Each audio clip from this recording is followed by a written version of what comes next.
Hello. Welcome to my little slideshow on doing your self-assessment. If you are a P3, this is probably the first time you've done this, so I thought you'd want a little background, and I've been promising this to the P4s and P5s for a while now, and now I actually know how to do this, so I'm finally doing it. So, what are you going to be asked to do? Well, you're going to be asked to assess yourself on 8 attributes each semester. These attributes, which are 15 in all because we repeat one of them, are the 15 attributes that we hope that you acquire and strengthen while becoming a pharmacist in your time at the University of Findlay. These are the same attributes that the American Association of Colleges of Pharmacy recommend. They came up with them, and they were done through a group called the Center for the Advancement of Pharmacy Education. So they're called CAPE standards because of the name of this group, the Center for the Advancement of Pharmacy Education. And you can find them at this link here. You will need to provide proof points to support your self-assessment in each area. So we want you to assess yourself in your development in each of these 15 areas at least once a year. So, as I said, the Center for Advancement of Pharmacy Education developed 15 domains that all pharmacists should be working on. And they were done through the American Association of Colleges of Pharmacy and the Accreditation Council for Pharmacy Education, or ACPE.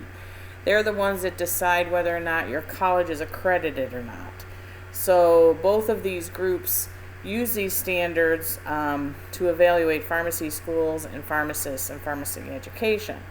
They are also our own college's graduation standards. So these are the things that we say that you're developing while you're here. So we want to have you self-assess on whether or not you're developing in each of these areas. So we have you do that yourself every year.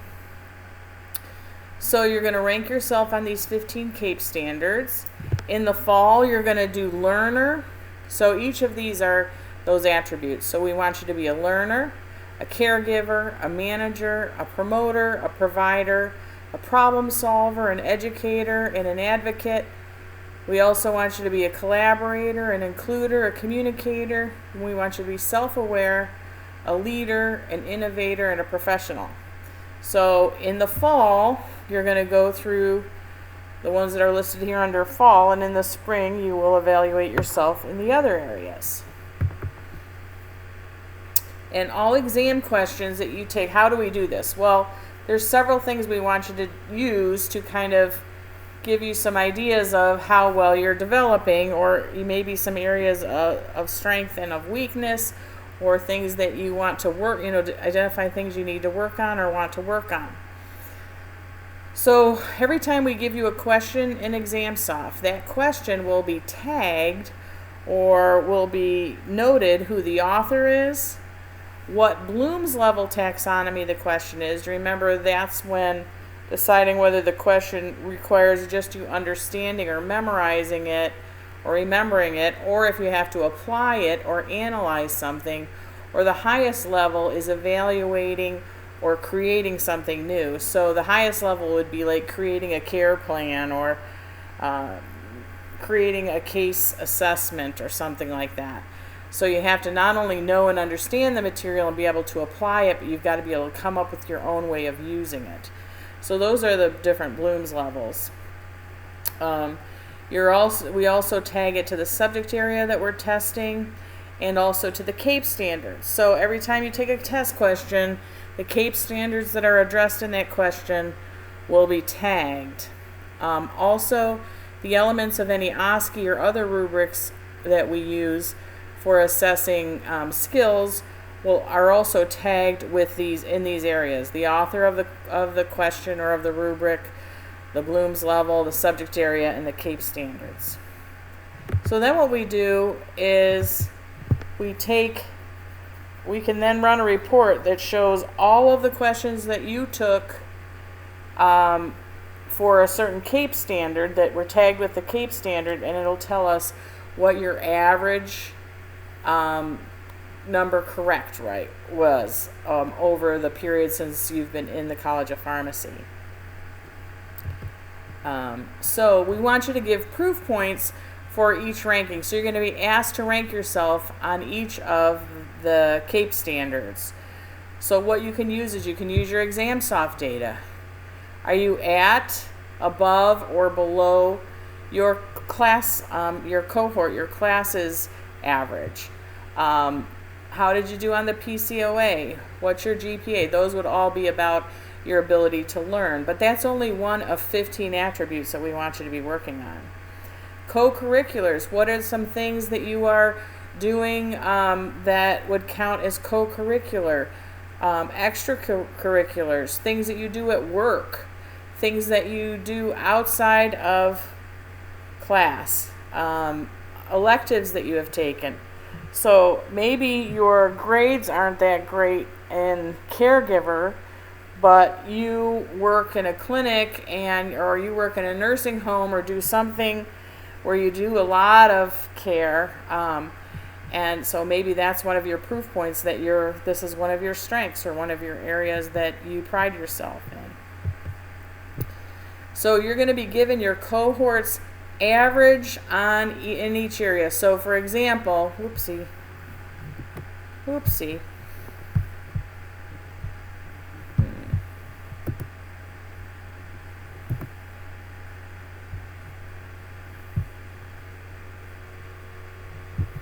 Sorry.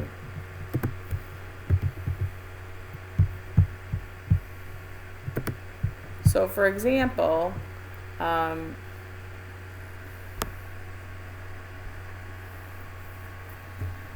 in this case, this is the number of items that were available. The number of items available for your cohort. So I think I took this from the P3 cohort. So the number that are available on PharmSci was 82 points, 34 for clinical science learner. There's 3 different learners. There's PharmSci, there's social science, but P3s had no points in that area because you're just new to ExamSoft. Caregiver had 23, manager only had 1, promoter only had 1, and educator only had 2. So this is a small sample size. And so I wouldn't put too much weight on any of these.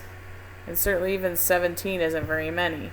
If we go back and look and see what your cohort's average was, so in each of these areas, on average your cohort got almost 88% of the pharmacy science points, got almost 88% of them correct. 83% of clinical. This is a weakness, isn't it? Caregiver, not even 70%. So you can see here, there is only a few questions in this area, which is maybe why it's low. I think really very few questions here too. This is one of the ones that only had 2 or 1 question. This one only had 1 or 2 questions, so that must have been a question that most people got correct. So what you can do is measure yourself against these. And here's an example of a student's report. So your name would be here, and then you've got 81% of your learners, which is less than what the average was, right? So you can go through here and see how you compare to others. These are percentages. So this person got almost 90% of all the questions asked about advocate. You can also look at your co-curricular things that you're involved in and see what they might count as far as CAPE standards. Same thing for electives. Are there electives that would be considered that would be covering CAPE standards? And then what you're going to be doing is rating yourself. So here's an example of the question. Please rate yourself on being a learner. How well do you develop, integrate, and apply knowledge to evaluate the scientific literature, explain drug action, solve therapeutic problems, and advance population health in patient-centered care? Well, which one of these are you going to pick? Are you exceptional? Are you good? Or do you struggle? or is it a weakness? So just pick one of these levels. It's your opinion. It's not, it's, and then this in learner, you're also going to put your GPA, etc.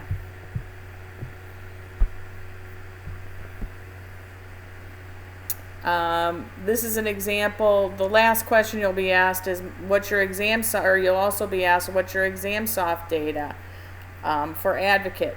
So let's say that came out to be 0.92 or whatever it was. So, or it's 92%. So 92%, how does that, well, I'm above average or whatever you are with my ExamSoft data.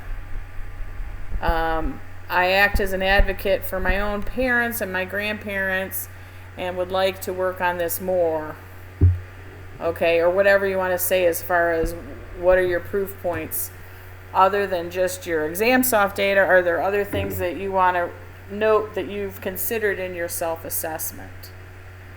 At the end, when you've done all of your 8 CAPE standards, we're going to ask you to review all these components and list the action. So have a plan. What are you going to do to strengthen your weaknesses, continue to challenge yourself, and take advantage of your strengths? Also include how this will affect what classes you're going to take, specifically your electives, if you have any electives available for next semester. So you need to gather all your supportive proof points, like your GPA, your ExamSoft data that you're going to pick up from the office. PCA, and not if it was in 2016, but in 2020. Sorry, this needed to be changed, updated.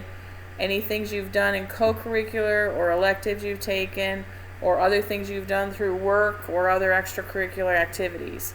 List your proof points for each of the dimension and rank yourself based upon this data. Try to identify your strengths and your weaknesses, and use this to formulate a plan on how you're going to utilize these for your career. We really want you to be thinking about your career all the time.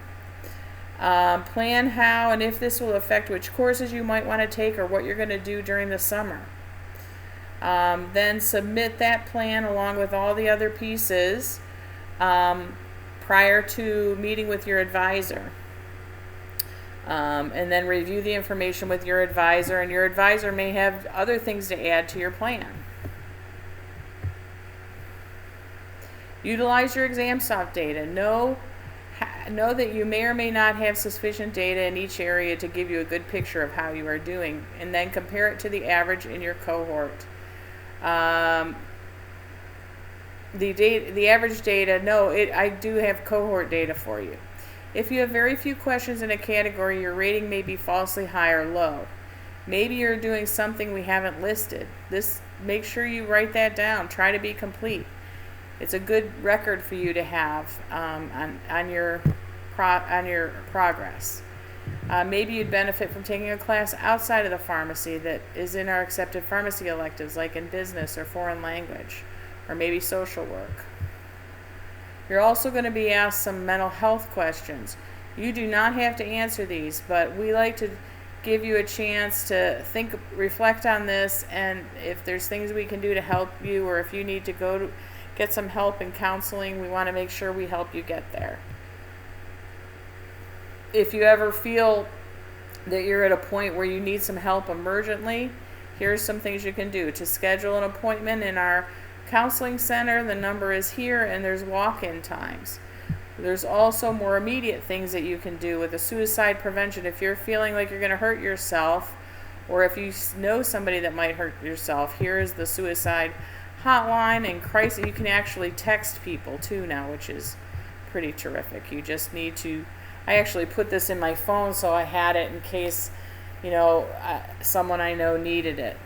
So you text START to 741-741. And also putting that suicide prevention lifeline number into your phone. I think it's both good ideas. Here's also the TAU online screening that our counseling center offers. So rate yourself on each of the CAPE standards for the semester. You're going to be asked some additional questions, your mental health questions.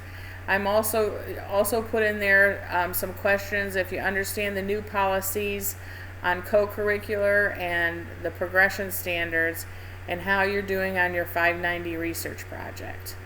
The last portion of the self-assessment will be your own reflection on what you plan to do to continue to develop and plan for your career. And of course, submit this. That's it. Thanks so much. Bye.